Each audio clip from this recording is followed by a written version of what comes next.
I'm making this video today to just be completely open about my journey, and I know that I'm not alone in this. I know that there's a lot of other people struggling with addiction, especially marijuana.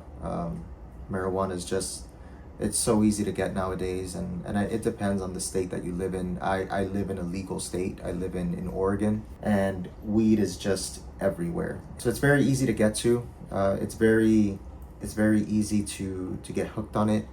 You know, they say it's not addictive, or it's not as bad as alcohol, which I believe that to be true. I believe that in a way, weed is not as harmful on your body as alcohol can be.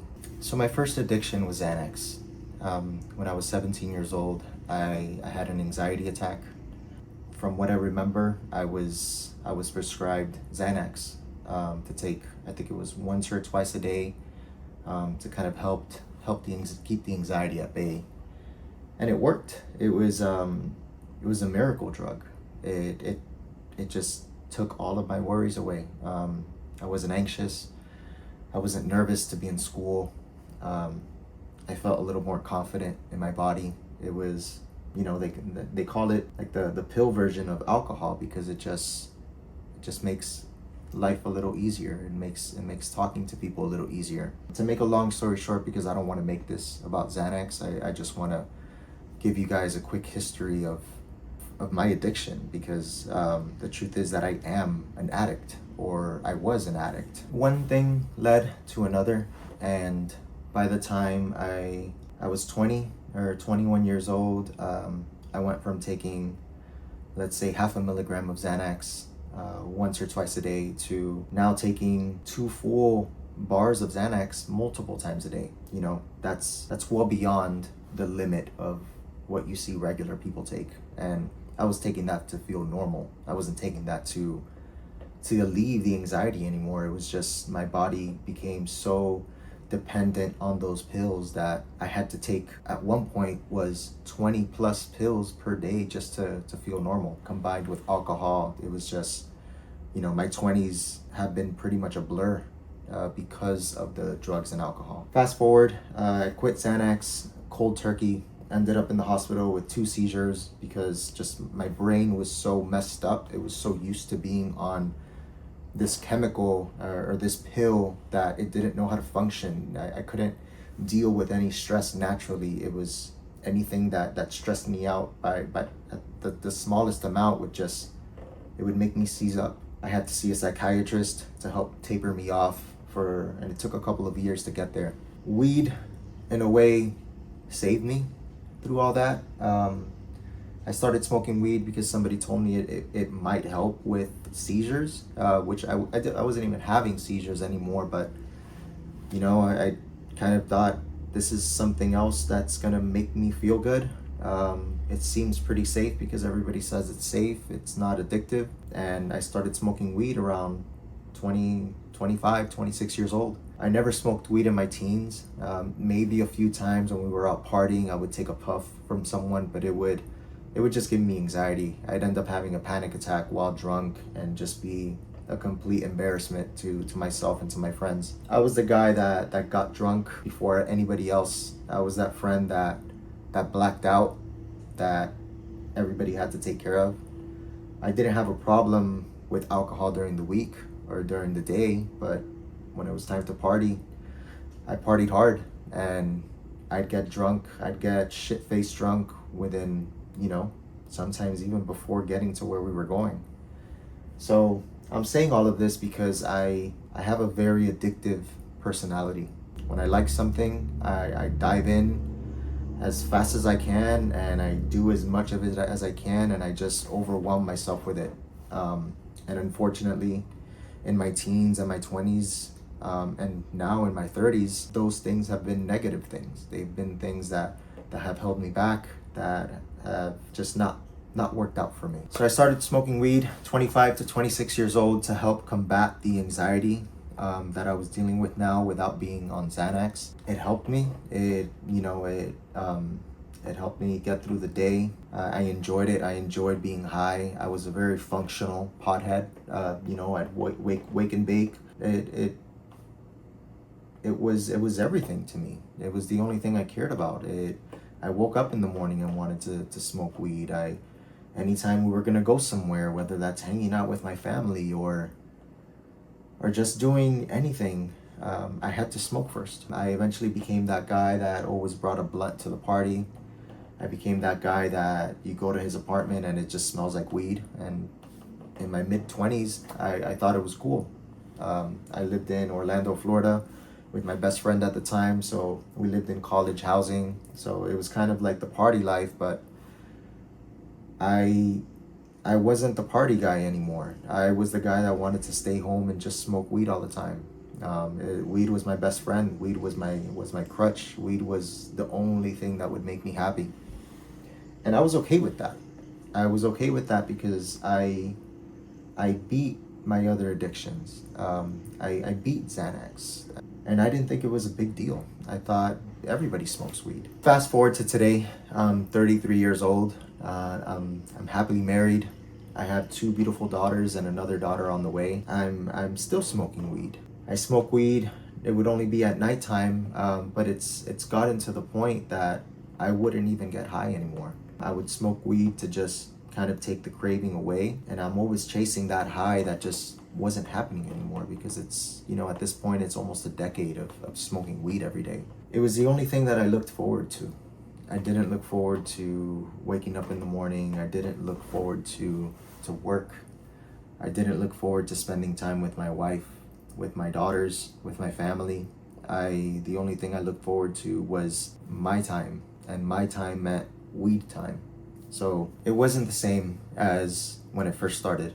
That just wasn't the case anymore. I wasn't even getting high. I would just smoke and then I would just be in a little bit of a better mood. But if I wasn't smoking, if I didn't have THC in my system, I was not the best version of myself. I was in a bad mood. I was cranky. I was edgy. I would still do life with my family because who am I to hold them back because of that? We would still go out. We would still do things. We would hang out with friends. But after a few hours of being out, knowing that I was going to smoke that night, all I wanted to do was go home. I would rush my wife. I would say, hey, I want to leave by this time. And then when that time came, I was counting the seconds. And I'm saying all of this because I know that there's so many people out there that could relate, that are dealing with the same thing. Today is day 10. It's gotten a little bit easier every single day, but I want to say that the first few days were the hardest. So the first couple of days were definitely the hardest.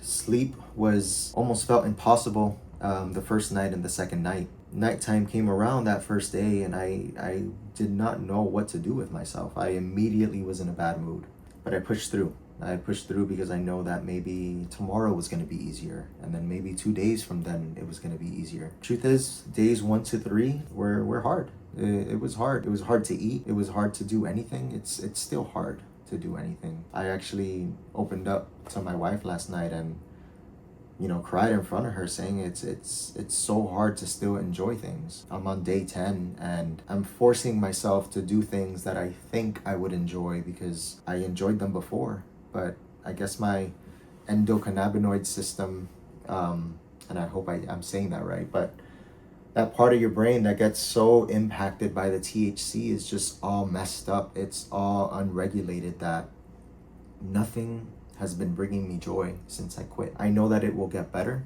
I know that every day it's gonna get a little bit easier. Sleeping felt impossible. My body was just not feeling tired. It wasn't feeling like it was slowing down at night, just because weed was that thing that helped me go, kind of relax a little bit. So the first few nights were just, it was restless. It was so much restlessness to the point that I said I'll just lay down and watch some TV until, whether I fall asleep or not. But even that was difficult to do because my body just didn't know what to do with itself. It was so used to doing all of these things with THC in my system that first night when it didn't have it was just kind of on panic mode. I was sweating. I had stomach cramps. It was hard to enjoy anything because everything that I did involved weed at some point in my life. Dreams were pretty wild. I'm sure you guys, this is a pretty common symptom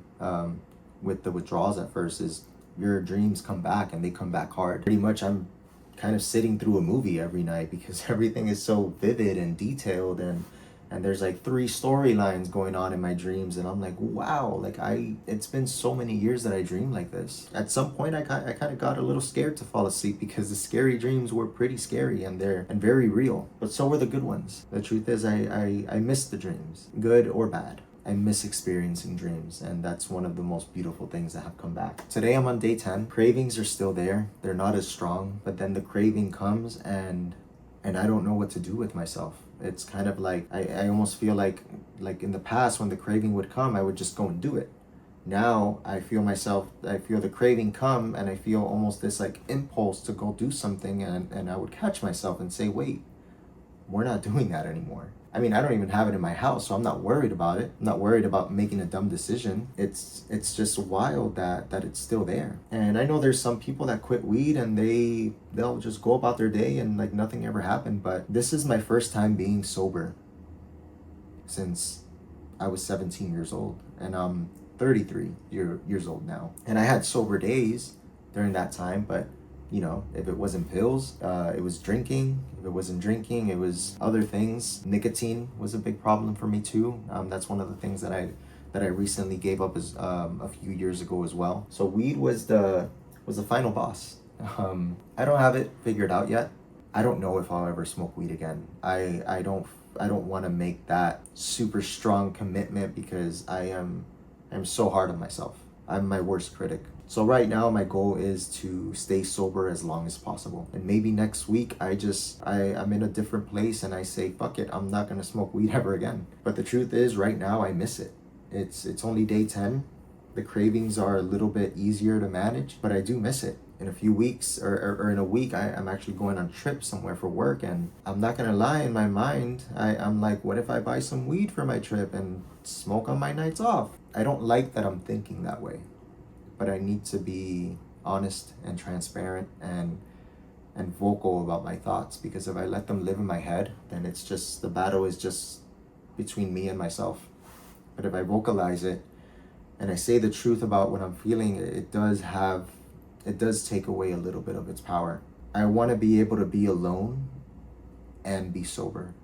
And that's been the hardest part for me my whole life, is being alone with my thoughts. So if you're thinking about quitting, if you're just thinking about it, then maybe that's probably because you do want to stop. You know that it's not doing you any good anymore. If you're watching this video, that means that something in you, whether that's in your heart or in your brain, or something is saying that you know that you need to stop or at least cut down. I'm gonna continue to record my progress, just be open about my journey. I hope to stay strong for you guys and not smoke again and not let you guys down. But if I do, I am going to be 100% honest. But this is a big step for me because this is the longest I've been sober, in about 15 years. If you have any questions or you just kind of want to let me know where you're at, leave a comment below and let's help each other out, because doing it alone is a lot harder than doing it with a community and doing it with other people that have similar goals in mind. So thank you all for watching. Leave a like. I don't know where I'm going with this channel. I'm slowly kind of just letting life guide me and seeing how I can help other people, because I feel like if I can manage to beat this, I know that there's other people out there that are in my shoes, that are going through similar things or even much harder things. But the truth is that if I can do it, you can do it. I didn't think I can do it. The day before I quit, I said there's no way that I can be sober for more than a day or more than a few days, and here we are, day 10. Anyways, thank you for watching. Subscribe, like, comment about your journey. I want to talk to you guys. Let's talk. Let's see how we can help each other out. Peace out.